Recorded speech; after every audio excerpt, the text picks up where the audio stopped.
दरवाजा खुला। कुंदन साहब और 2-3 सिविल कपड़ों में अफसर के साथ अंदर दाखिल हुए। अंदर आते ही सबने बाकायदा सलूट किया, जबकि उसने हल्का सा सर हिलाकर जवाब दिया। यह देखकर कुंदन शर्मा ने सागर को देखते हुए बोले, मैंने कहा था ना, आप बिना सुरक्षा के कहीं नहीं आ जा सकते, लेकिन आपने फिर भी यह खतरा मोड़ लिया था। आज भी आप आराम से दफ्तर में बैठे हैं और आपको अभी तक यह समझ नहीं आ रही कि आपकी जान को सच में कोई खतरा है। आपका चेहरा उन लोगों के नजरों में अब आ चुका है। हर कोई जानता है आप कौन हैं। सागर ने अपनी नजरें सीधे कुंदन पर जमा दी और धीमे शब्दों में बोला, यहाँ तुम मुझे लेक्चर देने आए हो या मेरी बात सुनने के लिए आए हो? कुंदन शर्मा जल्दी सीधा होकर बोला, फिलहाल सर आपकी बात सुनने के लिए ही तो आया हूँ, लेकिन कहना मेरा फर्ज है क्योंकि हम सब आपकी सुरक्षा चाहते हैं। सर, सागर ने गहरी सांस ली, दोनों हाथ पर हाथ रखे और सीधा होकर बैठा। फिक्र करने की कोई जरूरत नहीं कुंदन, मैं खुद अपना ध्यान रख सकता हूँ। आप एक काम करो, उस घटना स्थल को ट्रेस करने की कोशिश करो। कुंदन शर्मा ने बहुत जल्दी ध्यान दिया। सागर ने बात चालू रखी और रेस्टोरेंट के सामने 4 कैमरे लगे हुए थे जिस वक्त हमला हुआ था। मैं दाईं तरफ खड़ा था। तब एक लड़की ने मुझे धक्का दिया था और मेरी जान बचाई थी। उस तरफ भी एक कैमरा लगा हुआ था। तुम उस फुटेज पूरी जांच करवाओ और उस लड़की के बारे में पूरी जानकारी निकालो और उस शूटर को हर हाल में पकड़ना है। कुंदन शर्मा ने जल्दी हाँ में सिर हिला दिया। सर, हमने पूरी जानकारी निकाली है। वह लड़की बहुत ज्यादा साधारण और घरेलू मिजाज की लड़की है। नाम है उसका हिमानी। कॉलेज की स्टूडेंट है। 2nd ईयर में पढ़ती है। दिल्ली के पॉस इलाके में रहती है। उसके अलावा उसके पिता की रोड पर कई दुकानें हैं। वह एक बिजनेसमैन है और राम गोपाल वर्मा के नाम से कई रेस्टोरेंट भी है। उस लड़की का अभी तक कहीं भी रिश्ता नहीं हुआ है और वह कॉलेज के अलावा कहीं आती जाती भी नहीं है। सागर ने हल्की सी सर को हिलाकर चेहरे पर गंभीरता सजाई। उसके चेहरे से बेकरारी छलक रही थी। ठीक है, उसकी पूरी जानकारी मेरे पास लाओ और शटर का सुराग जल्दी से लगवाओ। यह कहते हुए जल्दी से हाथों के इशारे से उनको जाने का इशारा किया। कुंदन बाकी अफसर खड़े हुए सल्यूट करते तेजी से कमरे से बाहर निकल गए। कमरे में फिर चुप्पी छा गई। सागर ने एक पल को आंखें बंद की, जैसे उस लड़की की तस्वीर उसके दिमाग में ताजा हो रही हो, जिसने किसी जज्बे के तहत अपनी परवाह किए बिना उसकी जान बचा ली थी। वह एक पल था जब हजारों दिलों से नफरत करने वाला अपना दिल धड़कने से खुद को रोक नहीं पाया था। कमरे में हल्की चुप्पी छाई हुई थी। अलमारी खुली हुई थी और हिमानी की मां आरती देवी कपड़े सही तरीके से अलमारी में रख रही थी। धूप की हल्की शुरुआत हो गई थी। पर्दे से छन छन कर कमरे में रोशनी फैल रही थी। हर चीज तरीके से रखी हुई थी, जैसा कि आरती देवी का नेचर था। हर चीज तरीके से रखा होना चाहिए। एक घरेलू और बहुत ही जिम्मेदार औरत थी। दरवाजा धीरे से खुला। हिमानी हाँफते हुए अंदर दाखिल हुई। कदम धीमे थे और चेहरे पर उलझन साफ दिखाई दे रही थी। आरती देवी ने गर्दन मोड़कर उसे देखा और हल्की सी मुस्काई। बोली, क्या हुआ? तुम्हें भूख लगी है? मैं तो अभी रोटी बनाने जा रही थी। हिमानी कुछ कहे बिना उनके करीब आकर खड़ी हो गई। 2-3 पल बीते थे। माँ अभी अलमारी में कपड़े रख ही रही थी। फिर हिमानी धीमी आवाज में बोली, मम्मी, मुझे आपसे थोड़ी बात करनी है। क्या थोड़ा वक्त मिल सकता है? आरती देवी ने एक नजर उस पर डाली। हाथ कपड़े पर रुके लेकिन चेहरे का कोई असर नहीं बदला। हाँ कहो, क्या हुआ? उनका शब्द बिल्कुल नॉर्मल था। नजरें झुकी और कुछ पल चुप रही। फिर हिम्मत करके बोली, वैसे पापा ने लव से शादी के लिए मना क्यों किया? कोई खास वजह? उन्होंने अलमारी का दरवाजा बंद किया और गहरी सांस लेकर कुर्सी पर बैठकर कहा, हाँ, मैंने ही मना करवा दिया था। हिमानी ने चौंक कर माँ की तरफ देखा। आपने क्यों मना करवाया मम्मी? उन्होंने बड़ी गंभीरता से जवाब दिया था, मुझे तुम्हारी वह आंटी बिल्कुल भी पसंद नहीं है। एक लालची औरत है। हर बात में फायदा ढूंढ लेती है और लोगों को इस्तेमाल करने की उसकी आदत है। और जहाँ तक लव की बात है, वह भी उसकी ही परछाई लगता है। माँ बेटे दोनों एक जैसे हैं। मेरा दिल तसल्ली में नहीं हो रहा था इस रिश्ते से, इसलिए मना कर दिया बेटा। हिमानी ने एक अभरी मगर जुबान से कुछ ना निकाला। आरती देवी ने उसे देखा और ज्यादा बोली नहीं। तुम्हें भी ज्यादा सोचने की जरूरत नहीं है। तुम जाओ अपनी पढ़ाई पर ध्यान दो। तुम्हारी कदनमाला या और कोई तुमसे कुछ कहे तो साफ कह देना, यह मेरे घर वालों की समस्या है। इसमें मेरा कोई रोल नहीं है। हिमानी ने हल्का सा सर हिला दिया। मम्मी, उसके होठों पर धीमी सी मुस्कुराहट थी, लेकिन आंखों में नमी और दिल में उदासी थी। वह चुप से पलटी और कमरे में बाहर निकल गई। इरादा कुछ और था, दिल की बात कहने की, माँ को अपनी पसंद बताने का, लेकिन शब्द गले में ही अटक गए थे। जैसे हमेशा की तरह आज भी वह खुद को रोक गई थी। शाम की धूप अब मध्यम पड़ चुकी थी। गली में हल्की हल्की ठंडी हवा चल रही थी। आसमान हल्के सुनहरी रंग में लिपटा हुआ था। रामगोपाल साहब के घर के बाहर एक गाड़ी आकर रुकी थी। गाड़ी में से एक बड़ी हैंडसम रोबदार ब्लैक 3 पीस में हल्की सी खुशबू और चलने के अंदाज में एक खास तरह का स्टाइल और हिम्मत। दरवाजे पर किसी की आहट हुई। आरती देवी ने दरवाजा खोला। उनके चेहरे पर मामूली सी नरमी थी, मगर सामने खड़े आदमी को देखकर वह पल भर को हैरान रह गई थी। जी कौन? उन्होंने पूछा। सामने खड़े सागर ने नरमी से मगर मजबूत शब्दों में जवाब दिया। मुझे रामगोपाल साहब से बात करनी है। मैं सागर हूँ, बिजनेसमैन, फिलिप्स कंपनी का मालिक। मेरा नाम सुना होगा आपने। आरती देवी ने बेकाबू होते बोली। जी हाँ हाँ, सुना है। अंदर आ जाइए। वह जल्दी दरवाजे से हट गई और सागर को आंगन में ले आई। वह बहुत हैरान थी। सागर के लिए उनके मन में बहुत रिस्पेक्ट और हैरानी दोनों झलक रही थी। कुछ पल बाद राम गोपाल अंदर आए। उनके पीछे आरती देवी और साथ ही बरका देवी भी थी, जो थोड़ी देर पहले ही शायद वह भी राम गोपाल से मिलने के लिए आई हुई थी। बरखा देवी का चेहरा अभी तक गुस्से से भरा हुआ था, लेकिन सागर को देखकर उनका रंग ही उड़ गया था। सागर ने बड़े रिस्पेक्ट भरे अंदाज में खड़े होकर रामगोपाल से हाथ मिलाया था। रामगोपाल कुछ चौंक कर बोले। जी बोलिए, आपको कोई काम था? आप मेरे घर। सागर ने एक पल गहरी सांस ली और जिस काम के लिए आया था उस पर ध्यान दिया।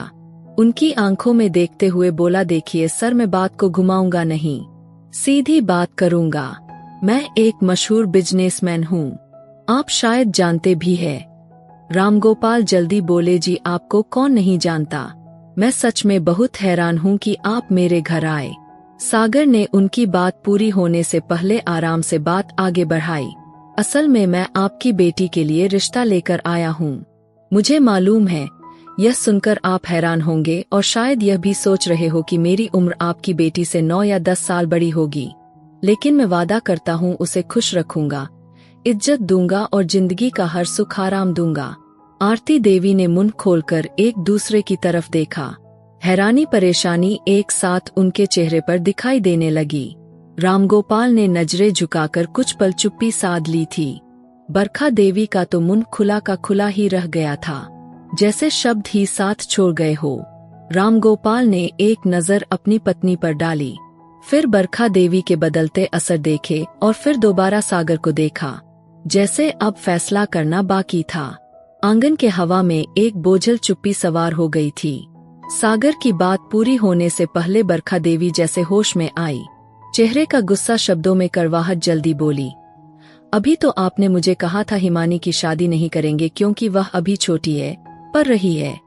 अब आप इन्हें भी मना करे अभी के अभी और निकालिए इस आदमी को यहाँ से। सागर ने जल्दी आंखें छोटी करके उन्हें देखा, चुपती शब्दों में बोला, एक्सक्यूज मी, तुम्हारा दिमाग ठीक है?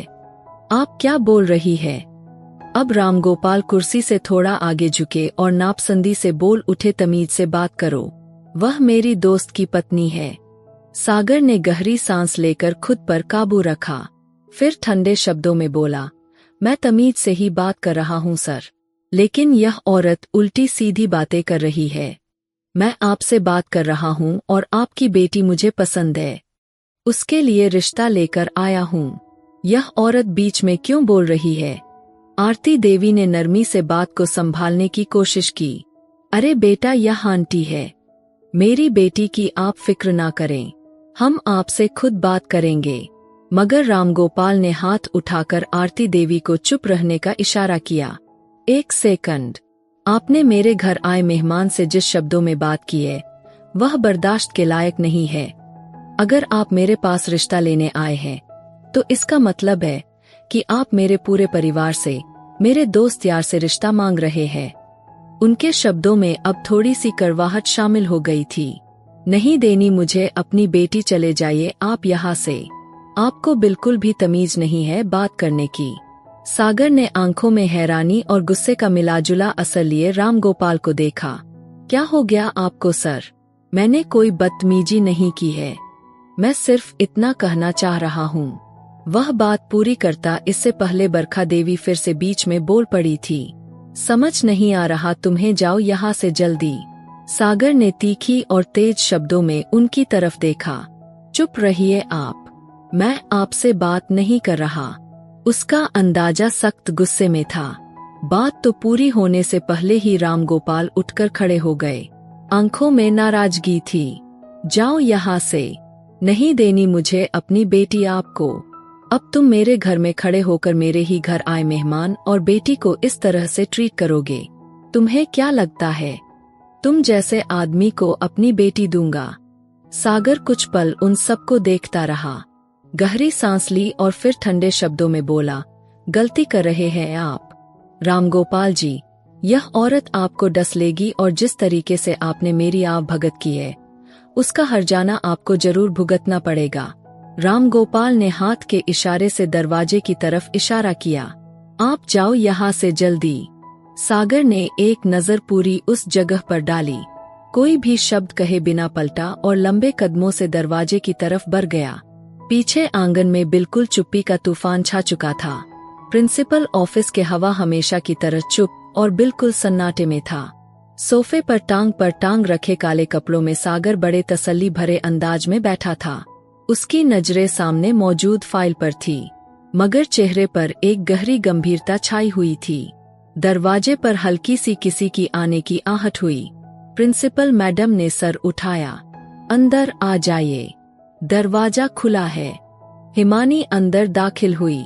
वह क्रीम कलर के सूट पहने, बैग कंधे से लटकाए हुए, वह नपे तुले कदमों से चलती हुई प्रिंसिपल के चेयर तक पहुंची थी।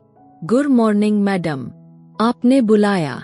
प्रिंसिपल ने बगैर किसी असर से हल्का सा सर हिलाया, सामने सोफे की तरफ इशारा किया। मैंने नहीं, सर ने बुलाया है आपको, आपसे बात करनी है उन्हें। हिमानी ने गर्दन मोड़कर देखा तो उस पर बैठे सागर को देखकर वह एक पल को बिल्कुल सुन रह गई। चेहरे पर हैरानी का साया था, मगर खुद पर काबू पाते हुए वह पलटी। सागर गंभीर शब्दों में बोला, बैठिए मैडम जी, मुझे आपसे कुछ बात करनी है। वह उलझी हुई नजरों से बोली, जी सर कहिए, मैं सुन रही हूँ, लेकिन यह प्रिंसिपल ऑफिस है, यहाँ स्टूडेंट को बैठने की परमिशन नहीं होती। सागर ने नजरें उसकी तरफ मोड़ ली, सुकून से जवाब दिया, आप स्टूडेंट के साथ साथ अब कुछ और भी है, बैठ जाइए। हिमानी ने एक नजर प्रिंसिपल को देखा जो अब बिल्कुल चुप से फाइल में बिजी थी। वह झिझकते हुए बैठी। सागर ने सीधा उसके आंखों में देखकर कहा, कल रात मैं आपके पापा से मिला था।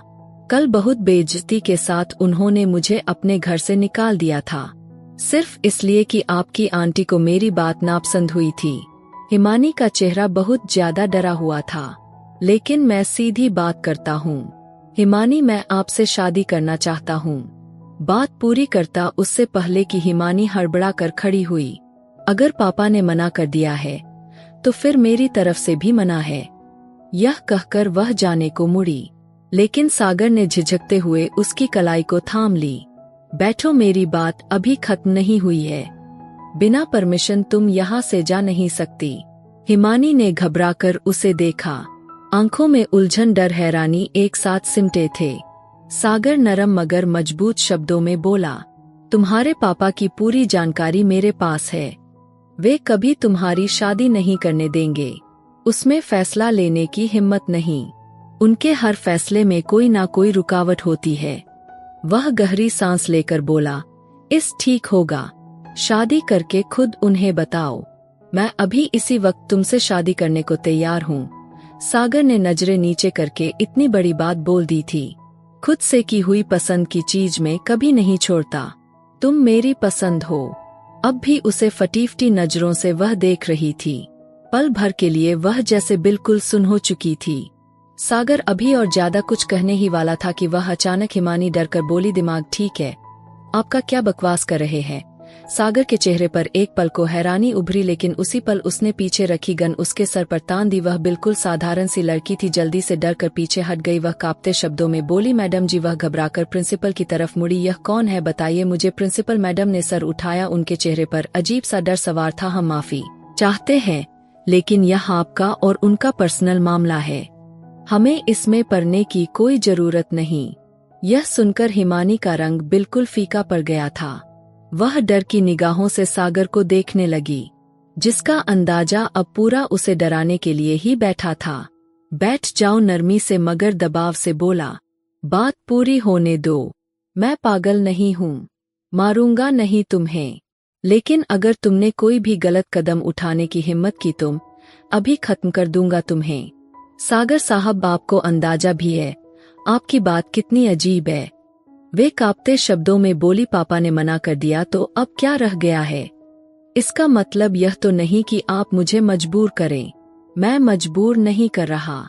वे बात काटकर गंभीरता से बोला, तुम्हें एक हकीकत से मिलवा रहा हूँ। तुम्हारा बाप कभी तुम्हारी शादी अपनी मर्जी से नहीं करेगा, ना तुम्हारी आंटी ऐसा होने देगी। तुम इसी तरह उनके फैसले पर लटकी रह जाओगी और तुम्हारे पिता तुम्हारी शादी जबरदस्ती कहीं और तय कर देंगे। मैं तुम्हें अपनी पत्नी बनाना चाहता हूँ, इज्जत से। ना कोई दबाव है, ना जबरदस्ती। हाँ, मेरी मोहब्बत जरूर हो, क्योंकि जिस चीज को मैं अपनी समझ लूँ उसे इतनी आसानी से नहीं छोड़ूंगा। अगर चाहती हो कि मैं तुम्हारे पिता के मार्केट को आग लगाकर ना जलाऊं तो अभी के अभी हाँ बोलो। बंदूक उसके कनपटी पर रखी हुई थी। उसने भीगी आंखों से उस जालिम इंसान को देखा था, फिर रोते हुए सर झुका गई थी। प्रिंसिपल ऑफिस में ही उसकी शादी तय करवा दी। वह ना चाहते हुए भी उस दरिंदे के हाथ लग चुकी थी। उस वक्त वह सागर उसे एक दरिंदा ही लग रहा था, जिसकी जिंदगी बचाकर उसने अपने ही पैरों पर कुल्हाड़ी मार ली थी और अपनी जिंदगी की सबसे बड़ी गलती कर बैठी थी। वह इसलिए सीधा रामगोपाल के घर गया था। दरवाजे पर जैसे ही आहट हुई, आरती देवी ने किचन से आकर दरवाजा खोला। सामने हिमानी को देखकर एक पल को हैरान रह गई। माथे पर सिंदूर, गले में जयमाला। अरे बेटा, इस वक्त तुम कॉलेज में थी ना? यह क्या पहन रखा है और माथे पर यह क्या लगा रखा है? हिमानी का चेहरा आंसुओं से भीगा हुआ था। वह एकदम माँ के गले लग गई। मम्मी सिर्फ इतना ही कह पाई थी, बाकी सब सिसकियों में छुप कर रह गया था। आरती देवी परेशानी से उसे थामे खड़ी रह गई। क्या हुआ बेटी, कोई परेशानी हुई है? कुछ बोलो तो सही। अभी वह कुछ समझने की कोशिश कर रही थी कि पीछे से दरवाजे पर मौजूद कदमों की चाप और गहरी आवाज ने उन्हें चौंका कर रख दिया था। अरे नहीं हिमानी, इस तरह रोते नहीं। मम्मी को परेशान मत करो। आरती देवी ने गर्दन घुमाकर देखा तो सागर दरवाजे से अंदर दाखिल हो रहा था। उसे देखते ही उनका चेहरा बिल्कुल पीला पड़ गया। हिमानी जल्दी से पीछे हुई, अपनी माँ के पीछे जाकर छुपी। यह क्या हो रहा है? आरती देवी की आवाज कांप रही थी। तभी अंदर से रामगोपाल तेज कदमों से बाहर आए। यह क्या समस्या है? तुम यहाँ क्यों आए हो? उसे अपने घर में देखकर उन्हें आग लग गई थी। सागर कदम धीरे धीरे बढ़ाते हुए बेपरवाह अंदाज में मुस्कुराया और बोला, अरे सर, आप रिलैक्स हो जाइए, ऐसा कुछ भी नहीं हुआ। ससुर जी, कोई समस्या नहीं, मैं आपकी बेटी को छोड़ने आया हूँ। रामगोपाल के चेहरे के असर पल भर में बदलते जा रहे थे। क्या मतलब तुम्हारा? सागर ने अपने जेब से कागज निकालकर मैच पर रखते हुए बड़े रोबदार शब्दों में बोला, मत बिल्कुल साफ है। हम दोनों ने शादी कर ली है। यह रहे शादी के कागज। हमने कानूनी तौर से भी शादी कर ली है और धार्मिक तरीके से भी शादी कर ली है। आरती देवी ने आंखें फाड़कर कागज की तरफ देखा। हिमानी माँ के पीछे खड़ी रही, जैसे अपनी बेटी को खुद से छुपा रही हो। रामगोपाल आगे बढ़े।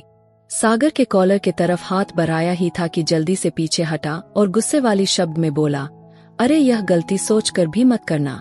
रामगोपाल जी, मैं कोई आम लड़का नहीं हूँ, बहुत खतरनाक इंसान हूँ। मुझे मजबूर ना करें। कमरे में सन्नाटा छा गया। आरती देवी ने बेटी की तरफ देखा जो सर झुकाए कांप रही थी। सागर ने एक निगाह उस पर डाली और नरमी से मगर गहरी आवाज में बोला, और तुम लड़की अपना ख्याल रखना। अब तुम सिर्फ अपने माँ बाप की जिम्मेदारी नहीं हो, मेरी धर्मपत्नी भी हो और मेरी अमानत हो, और मेरी अमानत में खयानत नहीं होनी चाहिए। यह कहकर वह आखिरी नजर सब पर डाले बिना दरवाजे की तरफ पलटा और धीरे से दरवाजा बंद करता चला गया। पीछे पूरा घर जैसे पत्थर का बन गया हो। आरती देवी शक में बैठी बेटी को देखती रही।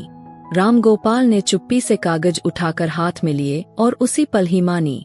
यह सब बर्दाश्त न करते हुए जमीन पर गिरकर बेहोश हो गई थी। वह दोनों पति पत्नी अपनी बेटी की तरफ भागे थे। एक हफ्ते के बाद रेस्टोरेंट की भीड़ में वह एक आदमी के साथ कोने में सर झुकाए बैठी थी। हाथों की उंगलियां एक दूसरे में फंसी हुई थी। चेहरे पर घबराहट साफ दिखाई दे रहे थे। शादी को पूरा एक हफ्ता बीत चुका था। यह खबर अब पूरे परिवार में फैल चुकी थी। आज दोपहर से लव का फोन आया था। वह उससे बात करना चाहता है। वह समझी शायद कोई वैसी ही बात हो या अफसोस, मगर दिल बेचैन था। कुछ पल के बाद लव रेस्टोरेंट के दरवाजे पर सफेद कोट पट में तेज कदमों से चलता हुआ उसके मेज तक आया था। उसका हालचाल पूछा और बैठ गया। हिमानी ने दबी आवाज में जवाब दिया और नजरें झुका ली। उसको काफी घबराहट हो रही थी। उसने गहरी सांस ली और बिल्कुल गंभीर शब्दों में बोला, हैरानी की बात है, शादी हो गई तुम्हारी, वह भी कॉलेज में बैठकर सबके सामने। तुमने रोका क्यों नहीं, मना क्यों नहीं किया? वैसे ना जाने क्यों मुझे इस कहानी में झोर लगता है। हिमानी ने नजर ऊपर उठाई और थके हुए शब्दों में बोली, उसने मेरे सर पर बंदूक रखी थी, धमकी दी थी अगर मना किया तो पापा को मार डालेगा। अगर कुछ भी ऐसा होता तो मैं जिंदा नहीं रह पाती, इसलिए चुप से हाँ करती थी। मैं बंदूक के सामने मजबूर हो गई थी। लव गुस्से की हंसी के साथ बोला, ओहो, तो यह एक कुर्बानी थी। अब तुमने बहुत बड़ी कुर्बानी दी है। यह तो अजीब बात है। हिमानी घबरा गई। कुछ कहने वाली थी कि लव ने उसका हाथ थाम लिया। वह चौंक कर पीछे हुई, लेकिन उसने बात चालू रखी। जानती हो मैंने तुम्हें यहाँ क्यों बुलाया है? तुम्हें यह समझाने के लिए कि तुमने बहुत बड़ी गलती की है, लेकिन अभी भी वक्त है, एक रास्ता है। हिमानी ने चुपके से उसकी तरफ देखा। तुम मेरे साथ संबंध बना लो, हम सबको बता देंगे कि तुम प्रेग्नेंट हो गई हो। फिर तुम सागर से डिवोर्स ले लोगी और मुझसे शादी करोगी। मेरी माँ की भी यही इच्छा पूरी हो जाएगी। तुम्हें भी तुम्हारी मोहब्बत मिल जाएगी जो तुमने कभी चाही थी। हिमानी का चेहरा गुस्से में बदल गया था। लव, आप क्या कह रहे हैं? ऐसी बातें करके आप मेरी नजरों में और भी गिर गए हैं। मैं आपसे मोहब्बत करती थी, लेकिन इसका मतलब यह बिल्कुल भी नहीं है कि मैं अपना इज्जत दांव पर लगा दूं। वह बड़ी हैरान होकर बोली थी। वह साधारण लड़की जरूर थी, लेकिन बेवकूफ नहीं थी। लव कुछ और बोलने ही वाला था कि हिमानी की आंखों में नमी साफ नजर आ रही थी। मुझे शर्म आती है आपको अपनी मोहब्बत कहते हुए। जो आदमी ऐसी बातें सोच सकता है, वह मोहब्बत के काबिल नहीं हो सकता। लव थोड़ा जल गया था। क्या गलत है इसमें? मैं तुम्हें हासिल करना चाहता हूँ, तुम भी चाहती हो तो क्या बुराई है? तभी एक कुर्सी की चीखने की आवाज सुनाई दी और सागर चुपके से उनके साथ वाली कुर्सी खींचकर बैठ गया। हिमानी और लब दोनों जैसे बिल्कुल सुन हो गए थे। पल भर के लिए हवा में घबराहट फैल गई थी। सागर ने लब की तरफ देखा। चेहरे पर वही गंभीरता थी, मगर आंखों में एक अजीब ठंडक, जैसे तूफान से पहले चुप्पी की होती है। आप लोगों की बात पूरी हो गई हो तो मैं भी कुछ कहूँ? सागर की आवाज गूंजी। दोनों अगली सांस लेना भूल गए। सागर ने लव की तरफ देखा। चेहरे पर गुस्सा था, आवाज में जहर छुपा हुआ था। यह जो लड़की तुम्हारे सामने बैठी है, यह अब मेरी पत्नी है। और सुन लो, मैं तुम्हारी तरह लालची बिल्कुल भी नहीं हूँ जो किसी के बाप के कारोबार के लिए उसकी बेटी को इस्तेमाल करने लग जाऊं। लव ने चौंक कर उसकी तरफ देखा। कुछ बोलने की कोशिश की, मगर सागर ने हाथ उठाकर उसे रोक दिया। वेरी गुड हिमानी, जो तुमने जवाब दिया है वह सुनकर मुझे सच में बहुत खुशी हुई है। आज तुम पर मुझे फक्र महसूस हो रहा है। और अब सागर ने लव की तरफ उंगली उठाई। यहाँ से दफा हो रहे हो या मैं गार्ड को बुलवाकर तुम्हारी अच्छी खासी खाती करवाऊं। लव का रंग एकदम सफेद पड़ गया था। वह हड़बड़ाकर कुर्सी से उठता नजरें चुराते हुए जल्दी से वहां से निकल गया। जैसे उसे जमीन निकल गई हो या आसमान गिरा हो। वहां चुप्पी छा गई। हिमानी की आंखें नम थी।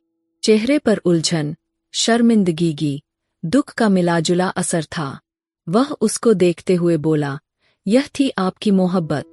कुछ पल वह चुप रही, फिर नजरें चुराते हुए बोली, मैं उसको पसंद करती थी, लेकिन मुझे नहीं मालूम था वह इतना घटिया बात करेगा। मैं यहाँ ऐसे वैसे किसी मकसद के लिए नहीं आई थी। सागर उसके तरफ देख रहा था। चेहरे पर कोई गुस्सा नहीं, बस एक गहरी गंभीरता थी। हिमानी, मैं जानता हूँ तुम उसे दिल से चाहती थी, इसलिए तुम्हें दुख हुआ है, लेकिन अच्छा हुआ आज तुमने असल चेहरा देख लिया है। पर जहाँ तक संबंध की बात है, उनकी नीयत खराब थी तुम पर। मैंने उसकी पूरी इन्फॉर्मेशन निकलवा ली है। तुम्हारे पिता की मार्केट पर नजर है, उसकी तुम बस एक मोहरा थी। हिमानी ने धीरे से सर हिलाया, आंखों से आंसू बहने लगे और चेहरा छुपाने की कोशिश करने लगी। सागर नरम शब्दों में बोला, खैर एक बात कहना चाहता हूँ, विदाई की तुम्हारे पापा से करना चाहता हूँ, तुम्हारी मर्जी है तो बताओ, कोई ऐतराज तो नहीं है तुम्हें? वह कुछ बोल नहीं पाई, सिर्फ रोती हुई आंखों में डर और उलझन, मोहब्बत में धोखा खाई हुई थी, जैसे शब्द उसके गले में अटक चुके हो। सागर ने गहरी सांस ली। उसका चेहरा थोड़ा नरम हुआ। वह अपनी जगह से उठा, उसके करीब आया और धीरे से बोला, चलो उठो यहाँ से। ज्यादा देर रुकना यहाँ मेरे और तुम्हारे लिए अच्छी बात नहीं है। हिमानी ने उसे देखा। आंखों में सवाल थे, लेकिन जुबान बिल्कुल चुप थी। उसके साथ खड़ी हो गई। कदमों में हिचकिचाहट थी, लेकिन उसके साथ चलने लगी। वह उसे लिए रामगोपाल के घर की तरफ बढ़ा था। आंगन की हवा में एक गहरी गंभीरता छाई हुई